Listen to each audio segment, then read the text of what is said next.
Hey, dude, badders. Welcome to Bad Boy Running. And you probably heard about our next guest many, many years ago. He was my great rival at the Marathon des Sables.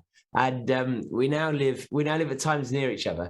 And I've been following his progress on Strava in the local parks, but also just internationally. He's taken on the Appalachian Trail 3 times and finally smashed it. So we want to get him on to give us insight into what he's been up to and what it's like to do such a thing. So welcome to the podcast, Kristian Morgan. Hey, it's nice to be here, guys. Yeah. I actually, because I was tracking your latest attempts, and then I got a message. We got a message through the website from one of the local running clubs attached to a brewery, I think. Is it like Gypsy Hill Brewery or something like that? Yeah. Is there a running club from there that you're with as well, or? Yeah, I kind of started that a couple of years ago. Oh, yeah. I didn't know that. Oh, quality. Yeah. How does that work? You just approached the brewery and said, "Can we come and drink here and give us some booze if we run?" No, actually, what happened was I think I'd heard about Sage Canada being sponsored by a brewery company local to him, and Gypsy Hill's pretty much local to where I was living. So I went to the brewery and just asked Simon. He was the guy who I ended up seeing, and he's one of the founders. And I said, "Hey, I'm a trail runner, ultra marathon runner, and it would be so cool to be sponsored by a local brewery. All I want is just to drink some free beer, you know." And as time progressed, he said, "Hey, do you want to have a get together with the staff and go for a run at lunchtime?" And I said, "Yeah, sure, why not?" So then from that evolved the running club. So that's how it started. Oh, that's really cool. How, out of interest, how much free beer is there? Is that limited, or is there a cap on how much you're allowed to get through? So I kind of guess it works like this. If I go into the tap rooms, I just pay for beer as normal, you know. But if I want to, well, when I was getting beer, you know, I'd just walk in and get a crate of beer, load it up onto my bike. I think I never took more than a crate, you know. And that was it. Just took a crate of beer, which is, I don't know, like 16 cans or something like that. Yeah. So, and that would last me a while. I mean, I drink responsibly, you know. So, yeah, not too much, not a lot. Because I guess since the NDS, I saw quite a lot of your running in Thailand, and because where have you been? You've been floating around a fair bit, haven't you, in terms of your location, your training, your races, and yeah. I mean, my parents took me and my sister to Australia when I was 4 years old, and that's when it all started, you know. And I've not stopped since. I love traveling. I love everything around it. So when I was a young adult, I just began my own adventures away from my parents, and been floating around ever since. You know. And do you get itchy feet then if you're in somewhere for too long? I mean, not if it's really good, not if I like it, you know. When I was in London, I guess I would get itchy feet. Not that London's not good, but you know, I mean, when the mountains and you've got mango and massages for like £4 in Thailand, you know, it definitely probably get itchy feet in London. Yeah. And was that also like linked to performance and trying to kind of train better and live more like a professional athlete? Or I mean, I've been going there for, I think, almost 20 years. And in the early days, I never used to train in Thailand. And now I can't imagine going to Thailand and not training. So I think to myself, well, what did I do before? I must have been so just lost or something, you know? yeah. But because with the training, it gives you this solid purpose to be able to focus and work towards something. So no, Thailand was, my sister went just after 9/11, you know, and she went over there and she came back. She looked amazing. She looked like Alea with these dark sunglasses on and a tan, and you know, Alea the R&B singer. I thought, wow, and she was really chilled out. And then not long after, I went over there and I just loved the tropics. You know? So when did Appalachian Trails become something on your radar? I guess so. I became a real fan of listening to Tour Culture with Ian Corliss, even back in the days with Ian Sharman. I mean, those guys were pretty good, and then like I think Speedgoat co-hosts, and Speedgoat talks about the Appalachian Trail, and I think he was talking about Scott Jurek going for the Appalachian Trail, and I would listen intently. And actually, I met Carol Sabe in the desert. Where me and you met, Marathon des Sables. So I met Carol there, and he told me he was going to go for the PCT.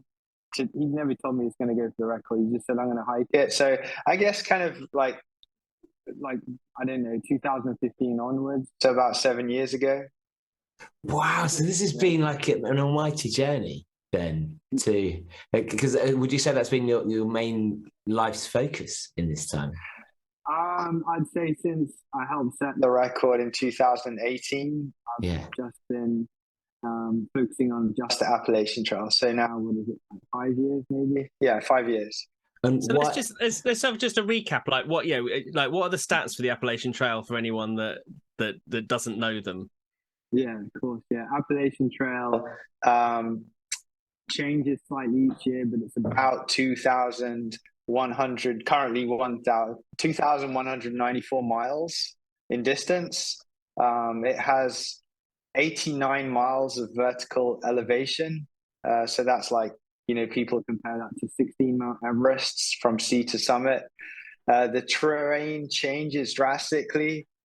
They call it the green tunnel. So imagine you've got trees on one side and trees on the other, and the roots just interconnect under your feet. So it can be really technical and gnarly, and it takes a through hiker about 5 to 7 months to complete the Appalachian Trail. A through hiker is someone who continues it in one go. Yeah. And is that quite a common thing for Americans to do? I mean, not. I was on there yesterday.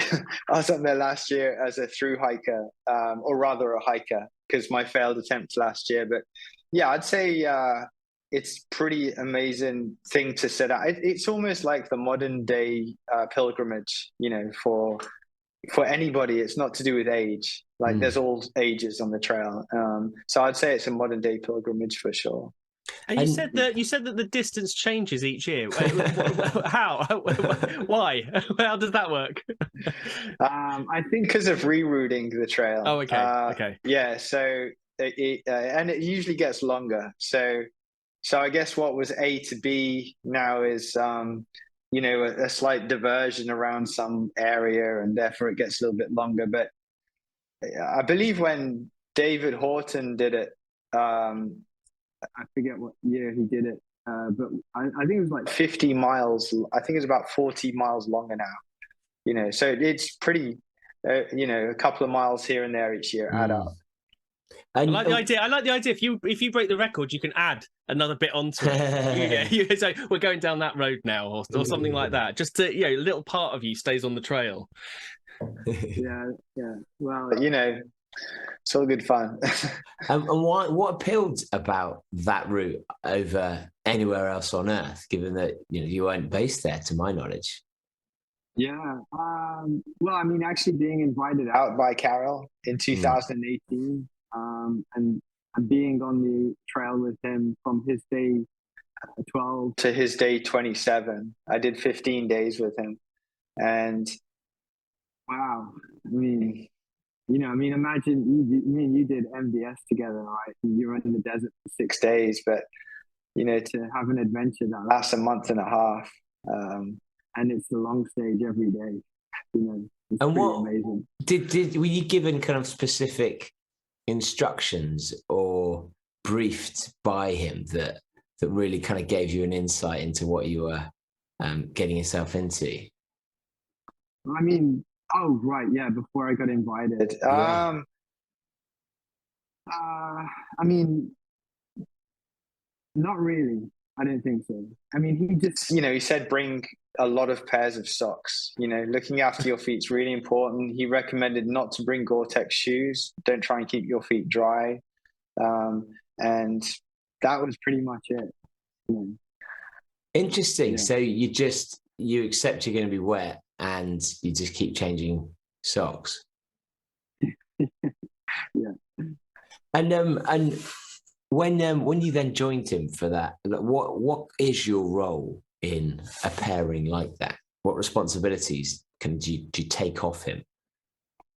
Yeah. So you carry some items. So it's actually not really pacing. I guess it's more like muling, talking about in Chris McDougall's book with, I believe it's Leadville, where they have mules. So I was Carol Sabé's mule. And that involved sometimes holding the tracker, his mobile phone, his snacks, maybe one of his waters, then running mostly behind him, not in front of him. Occasionally I'd run ahead of him. And then I think just doing everything you can do in order to not make things difficult for him. So if you're finding it just not being unnecessarily positive, but pretty much definitely not being negative at all. Not complaining about shit. Oops, sorry. And did you? Oh no, you can swear away. Did you find it like physically tough at that stage? Like, had you prepped properly? So I guess that year with 2018, I usually do a couple of races each year, and I'd done really well. In the Thailand North Face, I think it was second, 100K, and I'd run, I think, the South Downs Way Trail Marathon, and I think I was fourth, and I was almost under 3 hours. So that was an amazing time for such a course with big elevation, over 3,000 feet.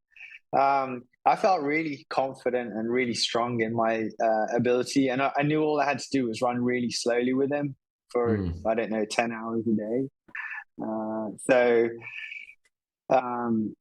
I felt confident going in. I was apprehensive, but I did feel confident with my fitness. And did you pick up any kind of, other than the shoe element, as that's your first experience of multi-day, were there some things that you noticed were dramatically different to doing something like the MBS? Yeah, I mean, so many things, like a lot of people know ultramarathon running. It's becoming really popular these days. So, you can go out on a Saturday morning and you can be back late in the afternoon, and you're now an ultramarathon runner. And so this is something beyond. I know, so Warren Doyle is a legend of the Appalachian Trail. He's completed it 18 times, more than anyone else. And he said, this isn't an ultra marathon, this is like ultra endurance. So I think everything which you do in ultra marathons, even 100 milers, is just taken just to the next level and beyond. So everything's the same, but more, further, harder, the height. So it's just it's an exaggerated like ultra marathon. Yeah. And so when you then decided to take it on yourself, like how do you break down the trail, and how do you plan something like that? So it starts with the support, I had to reach out to all these companies because it's expensive. The car hire itself is expensive, the flights, the food. So first of all, I reached out to all these companies who products I wanted to use. That was one element to it. So, the stuff, I don't know what you call it, the equipment, right? And then the next thing, there's different layers, I guess. One of the layers is training as well. You've got to train to run. The goal is to run 53 miles a day for 6 weeks, which is pretty tough. So there's the training, physical training, and then there's the crew, because it's a supported attempt. I helped set, it was a supported attempt I was going for. So then you have to also organize the crew, which it's all consuming. It really is. That's why it's become my life right now, because when you enter an ultramarathon, you go onto the website, you put your credit card details in, and that's it. they'll send you out a thing saying, bring your pack along and make sure it's got a whistle and a foil blanket and a few things. But I mean, with the Appalachian Trail, to put that together is just nonstop logistic preparation, organization, strategy, all these things. It's all encompassing. It really is. What kind, when you talk about like the cost, like what kind of cost then would you expect to, if you weren't getting things, given to you and everything, like what kind, say that I wanted to go and do that, and wanted to pay for it all myself. What kind of outlay would someone expect to have to fund that?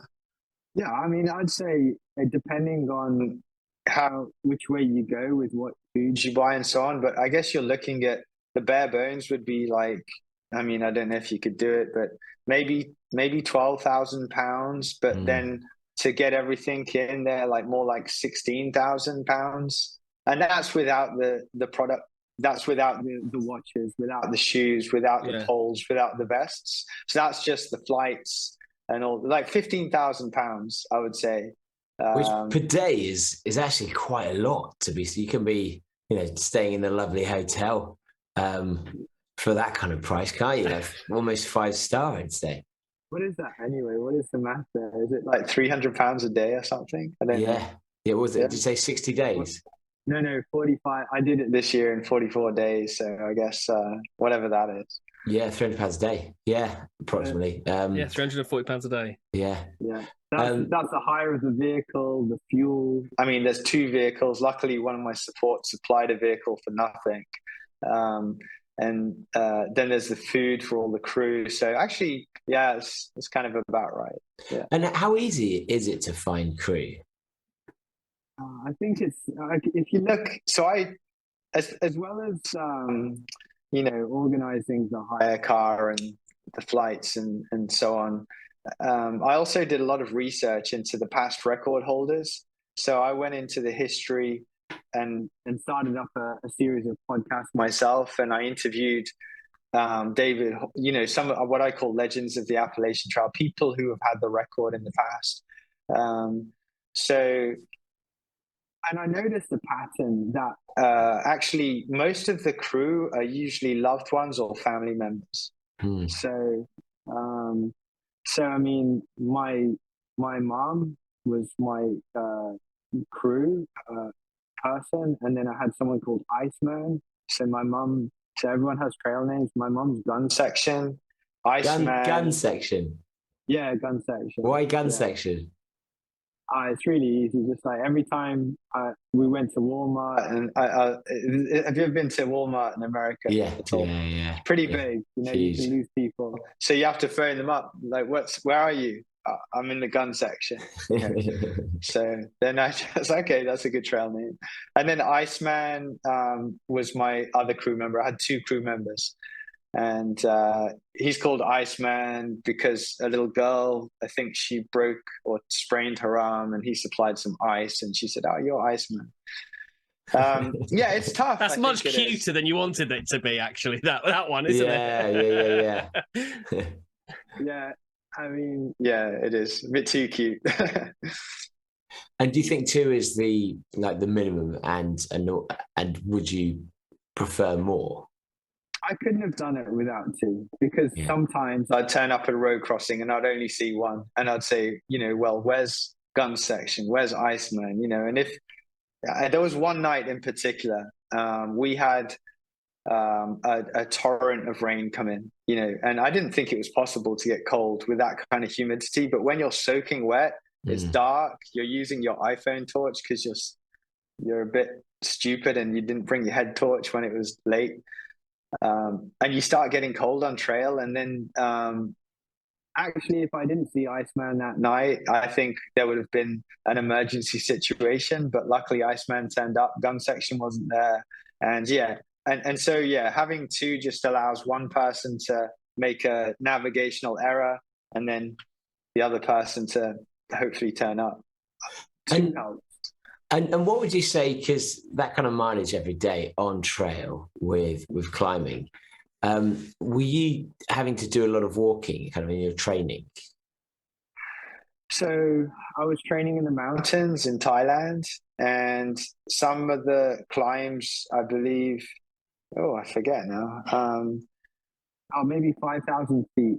So you guys in the UK meters, so like 1,600 meters. So just 1.5 times Snowdon.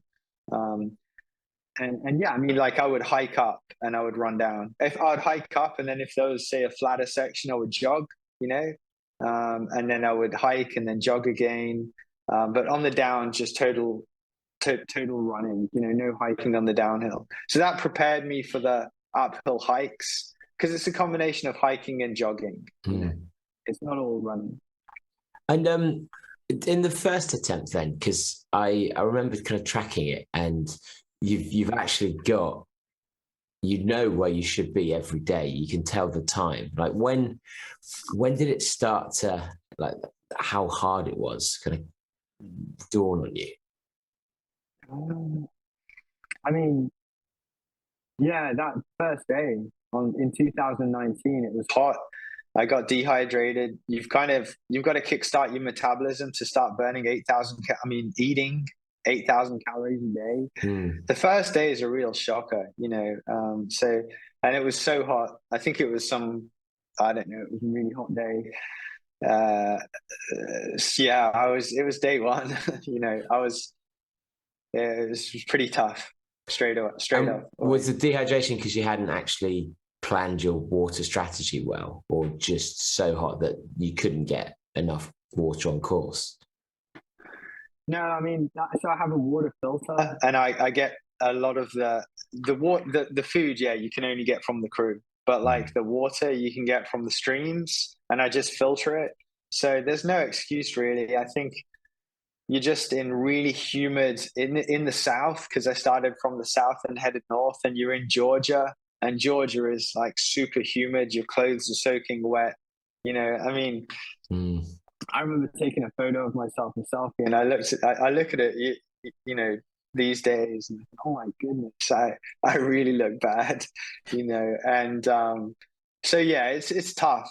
It's just tough straight away. And do you think it's almost would it be worth doing a mini day before you actually started the attempt to kick your body into that with 7,000 calories or 6,000 calories and only 30 miles? Or do you think that you need to be as fresh as possible? No, I think this is great. This is great conversation. I really think that there's some great marathon coaches out there. Now there's some great 100-mile ultra marathon coaches out there. But in terms of kind of how do you run 50 miles a day, for 6 weeks and eat that many calories? And I think at the moment it's such a kind of a niche thing. There's not many people who go after this kind of stuff.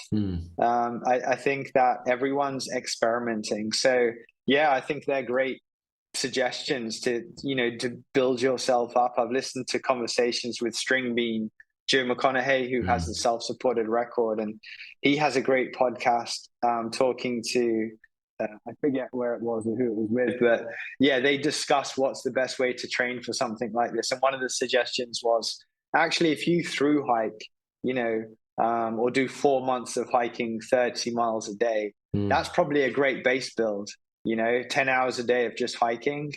And then the other argument was, well, then you've got no speed work. And so, yeah, I think a lot of it is in the early experimental stages.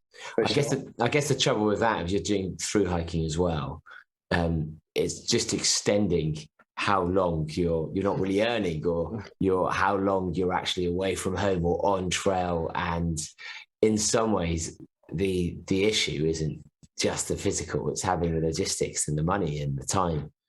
Yeah. I mean, that's totally correct. Yeah. I mean, you're just you're kind of pausing your life when you go onto the trail. Having said that, going back to what kind of like we spoke about before the interview, was I had this system with my coaching clients. I said, well, I can't take any live calls with you, but go ahead and feel free to leave me a voice memo, WhatsApp does these voice memos. And I said, to them, when I get it, I'll listen to it, and when I can respond to it, I will. And so my life was on pause, but at the same time, I was still filtering in, some of the everyday kind of things.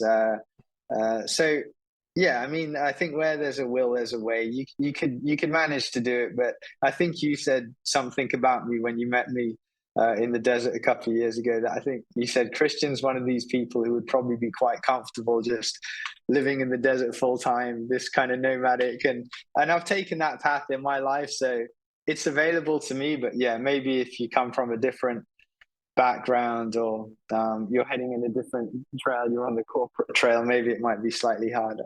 Yeah, because actually, Jody, on the MDS, the night that the race finishes, Kristian crept off and joined the Berbers for like a dance around their fire and kind of am I remembering that correctly? That's correct. Yeah, that's super fun. I was quite jealous when I heard you'd done that. It's like, gosh, that would have been cool. It was pretty good. Yeah. And so how easy logistically is it to get food on the course? Are you relying on your supporters going to Walmarts every 5 days, or is it a case that you can get hot food or you can get supplies fairly frequently? Yeah, I think the further up north you get, the harder it is to get the supplies.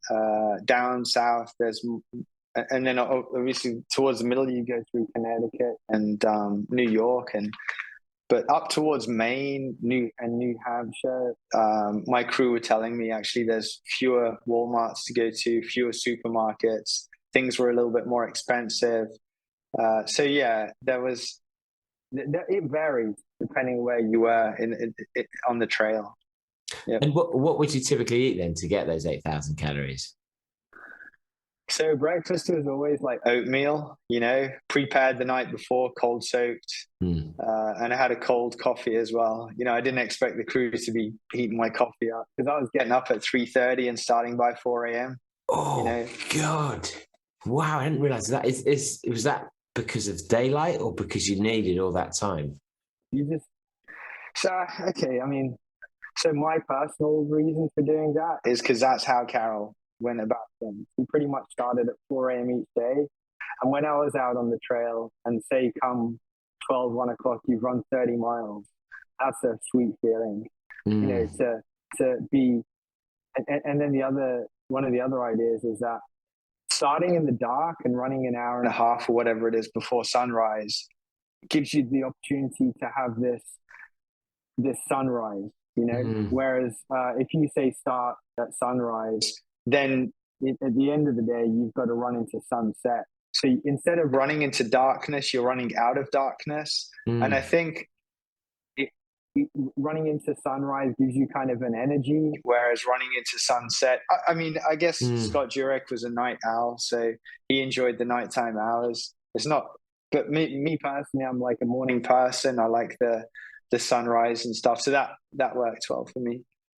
And then throughout the rest of the day, was it fairly similar foods? Oh yeah, sorry. So oatmeal in the mornings, and then sometimes I'd see the crew about 3 hours later. That I'd give them a bit more time in the morning, and then meet me with maybe a McDonald's hot sandwich, which was nice, or maybe it was like hot cold by then, and then just lots of snacks. My gun section was pretty good at making sandwiches. So, a lot of sandwiches. I love that you call your mum gun section still, just as a... Yeah. Sorry. No, I don't know. It just sounds weird saying my mum, I definitely saw her as a crew member on trail, Like, did that relationship, because we've had... Dean Karnassis, I know, has talked a lot about his dad, who has supported him, and Harvey Sweetlove, he as well. He did some massive FKTs with his dad. Like, did it change your relationship with your mum doing that? We did the Appalachian Trail with his dad. His dad's called Junior, Harvey Lewis. Yeah, he's an inspiration. In fact, I like that guy. I guess it did. It kind of brought us closer. It gave us a project to work towards on.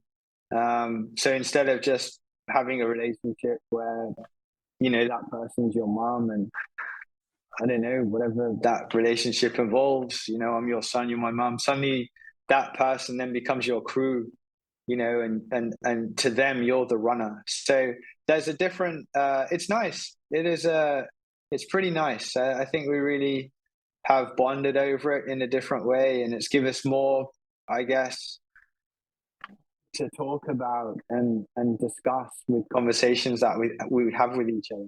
So it's definitely changed it. Was there an element of mums in particular are often overly protective of their children, and you're putting yourself into an experience where you are on the line of what your body can take and even what your mind can take? And do you think there's a risk of, if you have a parent, that they'll always edge towards safety rather than pushing it a little bit harder to achieve? I think every situation will be different because every parent has a different approach to their child. But my relationship with my mom, I mean, she, you know, I mean, I think my biggest argument with her as my crew member is that maybe she's just cold-hearted and she just doesn't care about me and she just wants me to go and destroy myself on the trail. And I guess that's what I needed, you know, because she didn't, I think she knows, I wasn't rock climbing, you know, a lot of rock climbing's dangerous. Running on a trail, I mean, you just get tired, you know, so yeah, she was pushing me, so it worked. Yeah. And so when the miles started to kind of drift away in that first attempt, and you could sense that it wasn't coming, like how is that mentally to try and overcome something that you know is slipping? It starts off as it's a mental, what stops you ultimately is your mind. It's a mental, so it's a seed that plants in your mind. It's an excuse, and it grows, it becomes bigger. It turns from an excuse into a reason. It turns out from one reason to several reasons. And then eventually it becomes so authoritative and just so overwhelming, it becomes the truth. But really, it's just an excuse. So it sucks. Like, did you set yourself, because there's always the temptation to just keep on going that day until you catch up, and trim into your rest, trim into your sleep. Did you set yourself some hard rules on when you would actually stop? Yeah, I mean, I said to everyone and myself, I'll only stop. I mean, I love Dean Karnazes' quote, you know, run if you can, walk if you must, crawl if you have to, I think. And I embraced that. But when you're out there, I mean, you find out what your weaknesses are. And I was weak in the first attempt. I was weak in the second attempt. But in the third attempt, I'd finally overcome. I haven't overcome all my weakness because I haven't got the record yet. When I get that record, then I'll say, okay, yeah. But yeah, I was weak and I mentally gave in, and I used like maybe some physical pain as an excuse, but ultimately I just gave up. I just found it too hard physically and mentally. So that's what stopped me, you know. I mean, Edmund Hillary said the greatest thing about Mount Everest was overcoming myself. And that's when you win the battle. And when you overcome yourself, that's when you're triumphing. But it's rare in life to triumph. It's easy to triumph over a simple task, like everyone passes their driving test, you know. But when you're doing these feats that not many people in the world have done, it takes a special kind of overcoming yourself. And I haven't done it yet, you know. I hope to one day. What was the difference then between, say, you said that you were weak the first time and you were weak the second time. What was the difference then between the first and the second time in terms of your mindset that still hadn't got to a point where you were able to fully complete it? So the first time, my excuse was my crew. I used my crew as an excuse. Good excuse. That's the first people I'd be blaming. Yeah, Mom. Exactly. Yeah. So that was my first excuse, and then my second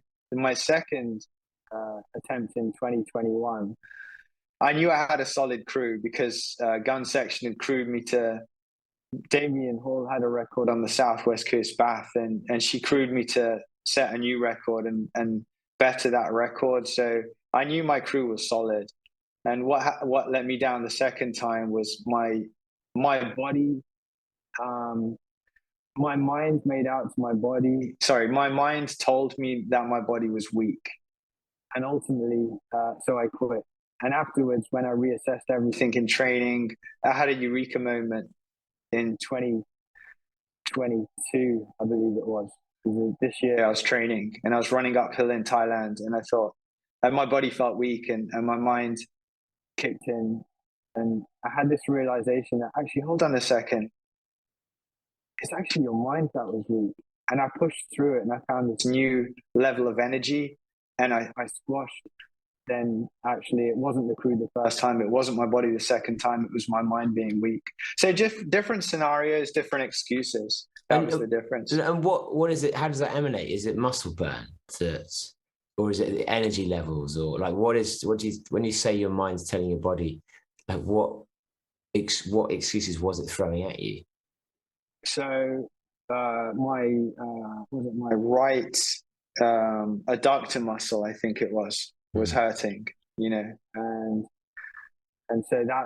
so it's to do with my right adductor muscle. I mean, if you come to this year 2022, I pulled my left quad. I was coming the day before, my crew told me I had to push on an extra, 4 or 6 miles to make the next day a little bit easier. So I descended this mountain like I was running a 50K, like pretty fast, because I wanted to make up time. Then the next day I was running into this town called Damascus, and it was a long downhill, like 4 hours of downhill gradual running. And it's a bit like, imagine the cartoons where you start seeing smoke come up from your quads, think, oh man, what's happening? So my left quad started to burn. And when I got into Damascus, I found it hard to run, and realized I'd pulled my quad muscle. And I knew this time I was going to push through the injury, as Scott Jurek did. And so, yeah, it was my quad, and I had to hike for 2 days walking, and I covered like about 100 miles over those 2 days. So I lost about 8 miles on the lead I had over Carol at that point, but I hadn't given in, so to overcome myself physically, to go through injury, for my body to actually break down, but my mind not to use that as an excuse, that was a major triumph for me. So yeah, it's just quads or doctors or is that because we've spoken to quite a few athletes. I can think of 3 actually. Mimi and Kate Jaden, and who they've pushed through, and sometimes you don't push through, you just break. And is there a worry that when you've now discovered this ability to overcome your body screaming you, saying this is not good for you, that you will break through and just be broken? I adjusted. So I mean, it's not okay. My quad I pulled my quad 100%. Like I tore some fiber in it. So, but I changed my method. I hiked. I didn't just push through. I adjusted. So it's not necessarily that I pushed through. I mean, what I would say that I pushed through with was my feet. So my feet were in tremendous pain. On the nighttime I'd lie there, and the feet were so sore. Not in terms of blisters or anything, just there's a lot of rocks on the Appalachian Trail. And I just pushed through that. There's nothing I could do about my feet. And there's this thing called Christmas feet, where people go on these expeditions in summer, and then they don't get the feeling back in their feet till Christmas. And I'm just getting the feeling back in my toes now. So I didn't never ever think it would be irreversible, but yeah. So no, I don't think so. And out of interest, because I've never really done wet multi-day. How do you manage your feet well in those circumstances? No, I mean, this year I was lucky. It rained for a couple of days, over 44 days. So I don't know. I don't know. I guess I had loads of socks with me, and every time my feet did get wet, So yeah, I mean, I did deal with it. I stopped, took my socks and shoes off, put talcum powder on, dried my feet, put talcum powder on my feet, got the crew or someone who was ever there to fan my feet till they dried, applied new socks dry, applied new shoes, and then carried on running. So, and if there were extended periods of rain, would you just have to wait until you carry on going until it stopped raining, and then you do that? Yeah, I mean, sometimes it was terrible. For example, you know, in the morning when you get that dew on grass, and so I remember once or twice changing my socks, my shoes, doing all that stuff, and then running, and within 60 seconds your feet are soaking wet. So that was kind of frustrating. That's when I wish I had the Gore-Tex shoes. I think they would have been really good on those dewy grass sections. So it depended, but yeah. And what was the thinking to not having Gore-Tex then? Is it because of the heat that it traps in, or?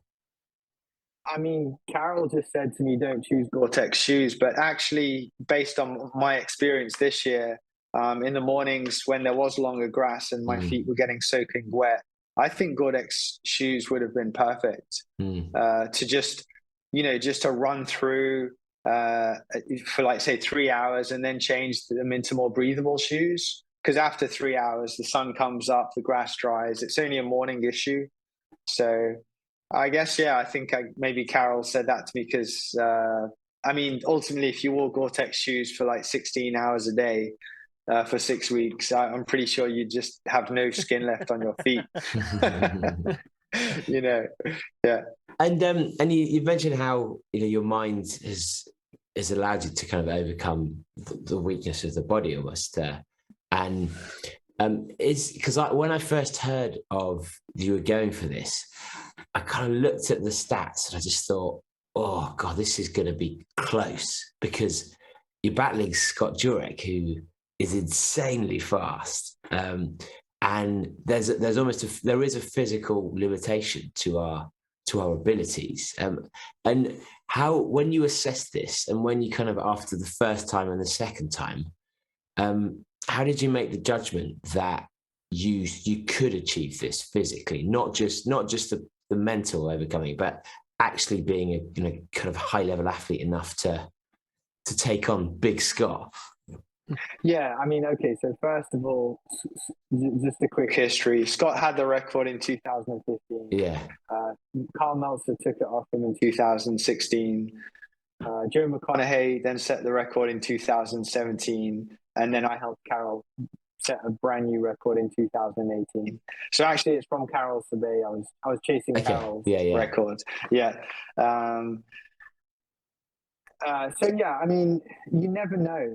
It's always a judge. Like you said, I think the word was, how do you make the judgment? It's only a judgment. You don't know. I mean, and that's the exciting thing about it is, I guess, like, a lot of people listening out there have run ultra marathons. And when they first ran their first 50K and they go past 26.2 and it gets to 26.3, there's this feeling of this unknown, like, actually, what's going to happen to my body? So taking that again, then eventually you run 50 miles, 100K, 100 miles, and then you do the multi-day thing. I mean, David Horton said something to me. He's a mentor of mine, and he said, can you do it? Yes, you can. Will you do it? We will see. And I guess the judgment comes from, has somebody else done it? Yes. Are they human? Yes. Am I human? Yes. Can I do it? I guess I could try. So yeah, I guess it's down to, and then obviously the training that you do gives you that self-confidence and so on. And, and my past experience running with Carol for 15 days, I've covered up to like 36 miles a day with him, carrying his stuff and my stuff, keeping the same pace with him. That gave me a lot of confidence as well. So in a way, you've been clever to choose your mum, because you're not training up someone who's going to take down your record afterwards, hopefully. Whereas you almost... Yeah, well, actually, no, there's a guy joined us called Fishboy, and he's Stephen Grierson's son. Stephen Grierson's trail name is Maniac, because he's from Maine and he's a maniac. And I mean, there's some great people out there. I will write a book one day, and they're all going to be in the book. But Stephen's a young up-and-comer, and Maniac went head-to-head with David Horton back in 1991 as a hiker against a runner. And it was pretty close. So Maniac's stunt is Fish Boy, and Fish Boy was eventually became part of my crew later on as a passenger in Gun Section's car. So he wants to go for the record one day. But yeah, I mean, if my mom gets that record, respect, you know. And just out of interest, with these names, are these names that all other runners will refer to them as, or are these names with your little group? No, this is the trail culture. So everyone on the Appalachian Trail has a trail name. I mean, mine's Captain, you know. Yeah, okay. Of course, because of Captain Morgan. Yeah. Yeah, and Maniac, Scott Grierson gave me that name, put it out on Facebook. And then so I'm running past, you know, probably by the time I covered the trail, I probably passed about 100 through hikers. And to have probably, say, 30% of those people shout out, are you Captain? You know, I heard like Captain, oh my Captain. Later on, I found out that was from Dead Poets Society. I think it was. Yeah. So it's the Appalachian Trail culture, and I guess the Pacific Crest Trail, and I guess the long trails in America. Man, I want a trail name now. I've only got a road name. It's nowhere near as good. And so the third attempt then, tell us through that. Talk us through that, because you came incredibly close to getting the overall. Like how did that pan out? So I came to the trail, started on June 1st this year, 4 a.m. from Springer down south. And I think it was right up to day 30, I was ahead of record pace. 75%, whatever that is. I don't know, 1,600 miles. And I was ahead of Carol Sabay. I may be wrong by a day or two. And then something inside of me just said, fuck this, man. When I see the crew, I'm just going to take my shoes off, jump in the car, and I'm done. I'm finished, you know, like. Was that like a switch, or was that building? That feeling? Building. I convinced myself I was content in life, and I didn't need to put myself through this kind of pain, and I was convinced that I just wanted to stop and just recognize and focus on the fact that I'm content in life, that I'm content with my relationships with others and myself. I'm content with my approach to this world, and that's it. Which for a lot of people would be an epiphany, like a wonderful thing to suddenly realize. Yeah, you know what? I could have gone down that path, but what I did was I took a break. I came off the trail. We went to a hotel. In fact, if you go into the history of all the record holders, they all quit. Every single one of them quit on trail and then got back on at some point. It's the way it works. And I got back on trail, and I carried on. I lost a little bit of ground each day because then I didn't have the pressure. I probably became a little bit too relaxed. I was still putting in some big days, but I knew the record was gone. But Carl Meltzer was pretty much the whole time I was on trail. He said to me, Kristian, you can get the Appalachian Trail podium. He said, you're like 3 days ahead of Scott Jurek and all these other guys, me, and, you know, don't give up. He said, you'll be so pleased if you continue and finish, and you can get the Appalachian Trail podium. So that was inspiring, and I did, and I carried on. And kind of, that's in a real quick paragraph or sentence or two. That's pretty much what happened this year. But ultimately, I gave in just when things were getting real tough. And how are you going to stop that happening again?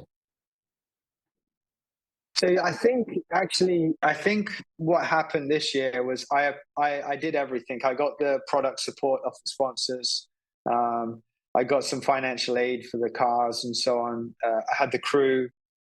Everything seemed perfect. The weather on the Appalachian Trail was great. what I didn't actually have was a strategy. I didn't have a strategy. So it fell upon my crew to strategize, and ultimately they did a great job, but I didn't have the means to sleep on trail as much as I should have. And I had a roof tent as well.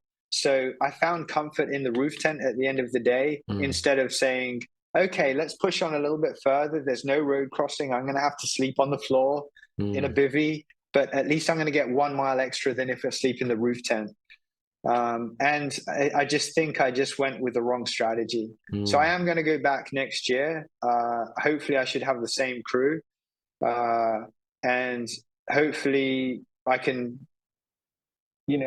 get the sponsorship and everyone, these guys still want to support me, but this time I should put a strategy in place and become more familiar with, less comfortable in the roof tent on the nighttime and more comfortable in the discomfort of just sleeping on the trail by myself without the crew.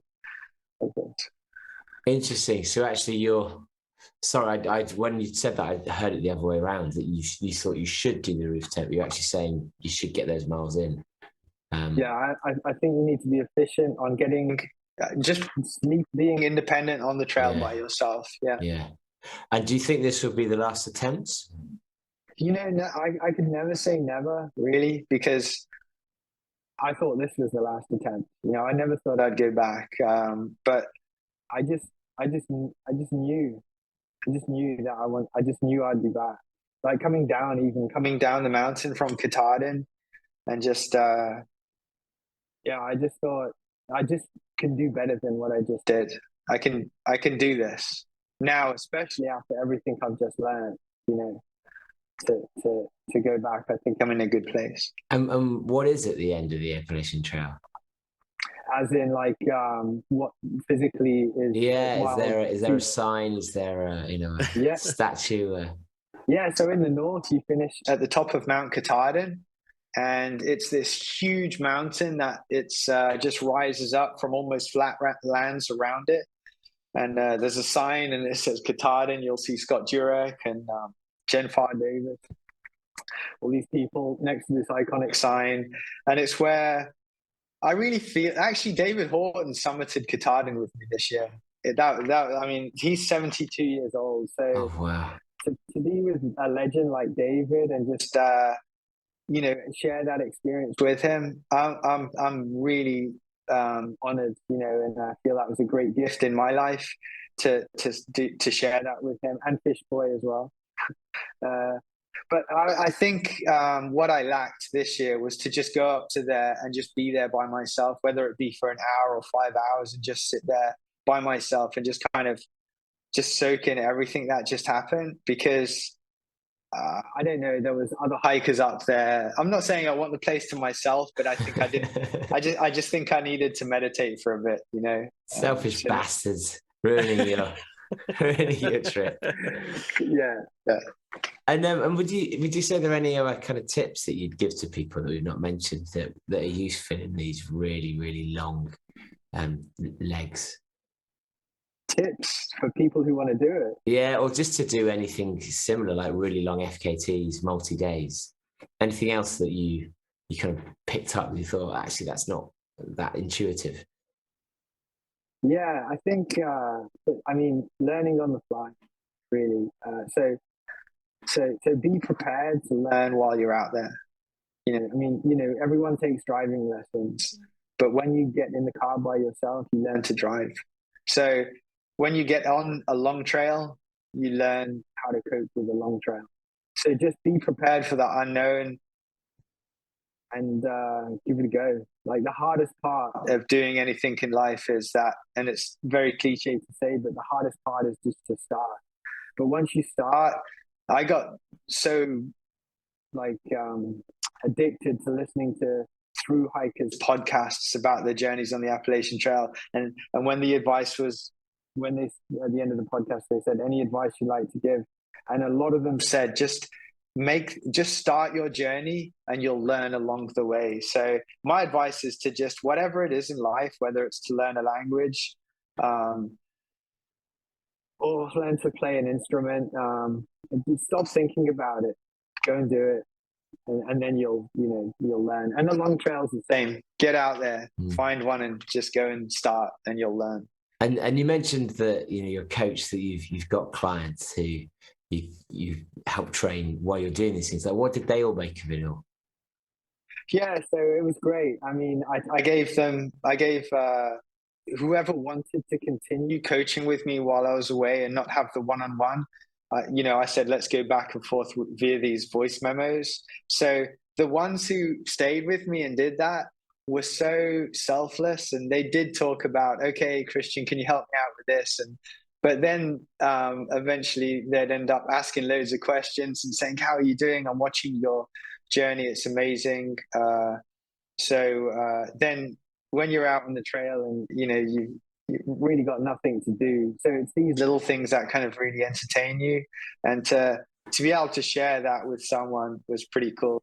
I forgot what the question was there, but yeah, or just what their response was like, and how they, because there's probably an element of yeah, the clients, yeah. So I mean, it was great. I just got a lot of interest from people, and then it's great that the fact that I always tell my coaching clients that I draw my knowledge from experience and also study as well. So a lot of people who come to me because I've actually lived it, I've done it, and I've been out there. So yeah, it's nice to actually walk the walk. Yeah, absolutely. And if people do want to get in touch about coaching, what's the best way for them to do that? Yeah, go and visit my website, have a look around. It's pretty cool, actually. I've got so some of the people I spoke about, legends of the Appalachian Trail, are on my podcast. Like all websites have got like a menu, and on my menu I've got a load of podcasts with these Appalachian Trail legends. People who want to find out about my coaching, just go into my coaching menu and look at the prices, and then just send me an email, and I'll respond. There's some spaces available. It'd be great to work with anyone who's interested in running an ultra marathon. I'd love to share my experience with them. So sure, just reach out. My website's my name, Kristian, spelled with a K, and then the word ultra.com. So KristianUltra.com. And does every new client get a trail name?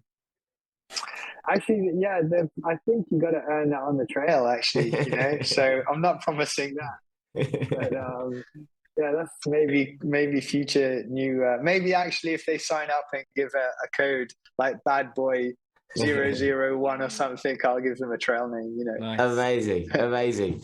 Well, Kristian, thanks so much for coming on the podcast. Anything else you wanted to throw in, Jody? No, I don't think so.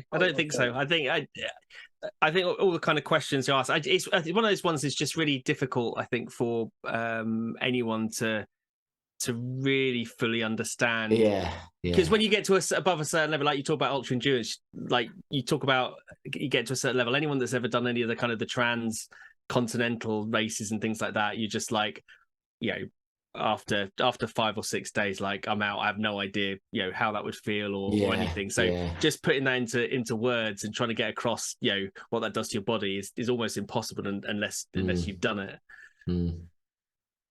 Well, thanks for having me on the show. It's kind of late over here in Spain, and if I seem a bit chilled out, it's because I am. I'm pretty chilled out. You are, absolutely. Yeah. And next time you're back around Dulwich Way, let me know. We go for some run in the park. Yeah, I'll see you at Christmas. I'll come back. So yeah, thanks, guys. Really nice to be on the show, and it's a pleasure. Absolute pleasure. And let us know when the next attempt it starts. We'll put it in the group and hopefully get lots of support from the do-badders. All right, I will do. I'll do that. Hey, cheers, Kristian.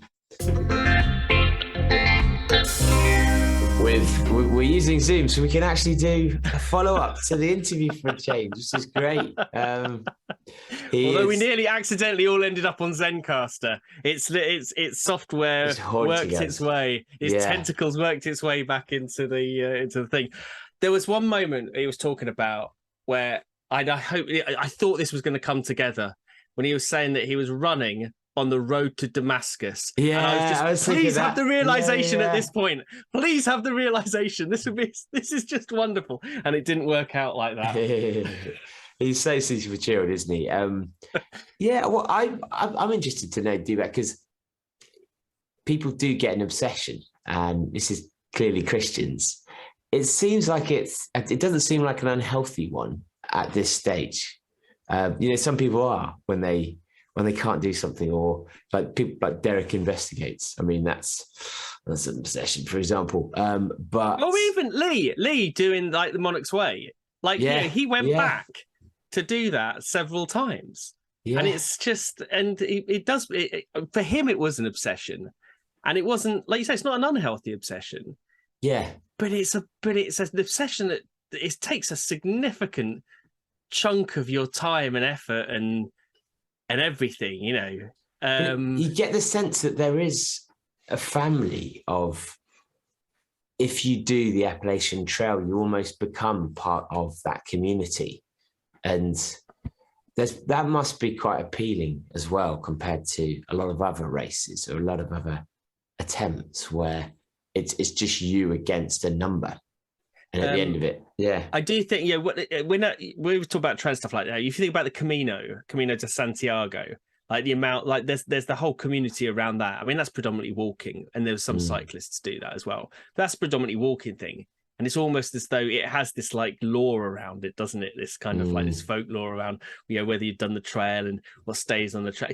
And if you ever stayed in the fucking youth hostel with someone that's done the Camino, and they keep going, "Oh man, that was on the trail," and you're like, but you can see, but you're actually like, you can see how that kind of pulls people together. But then it's like the MDS, like when you've done the MDS, like and I think it is with certain ones. I think the Appalachian Trail is a little bit different, because I think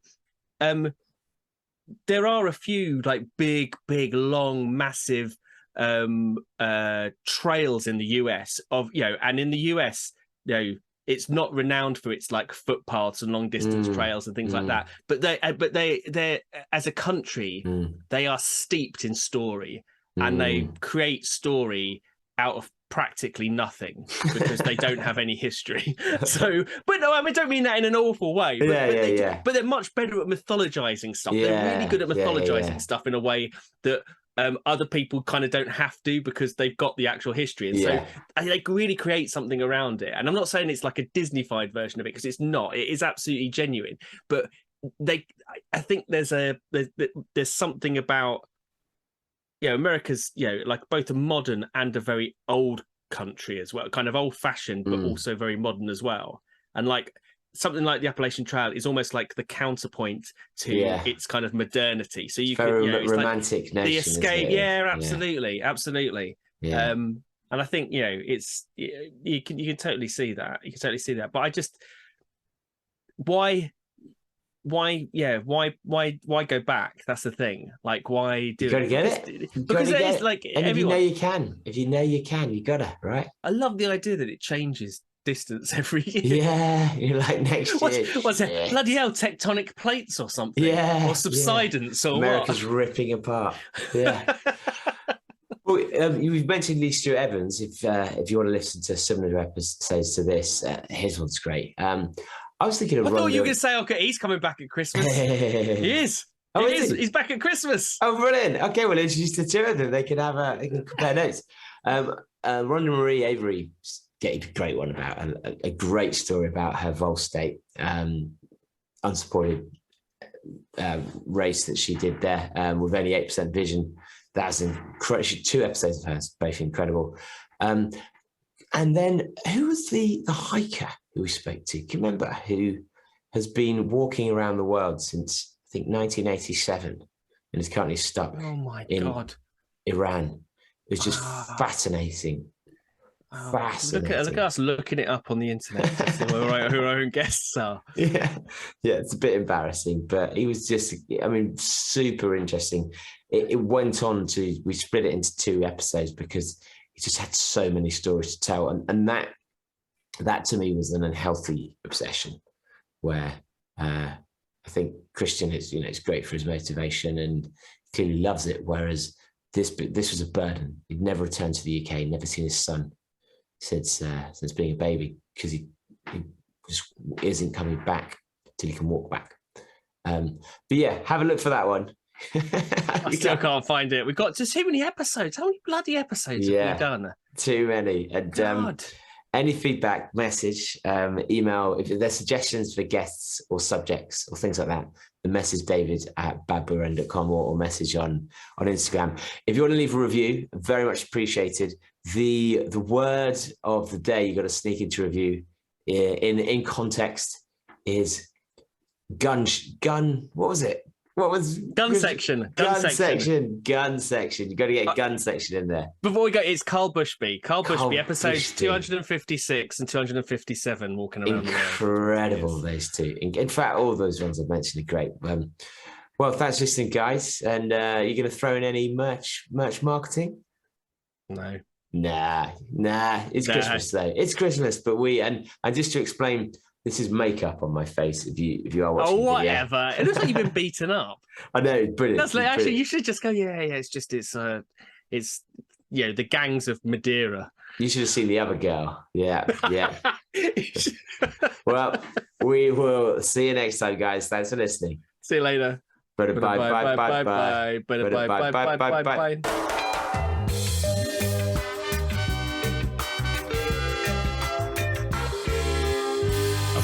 Fuck you, buddy.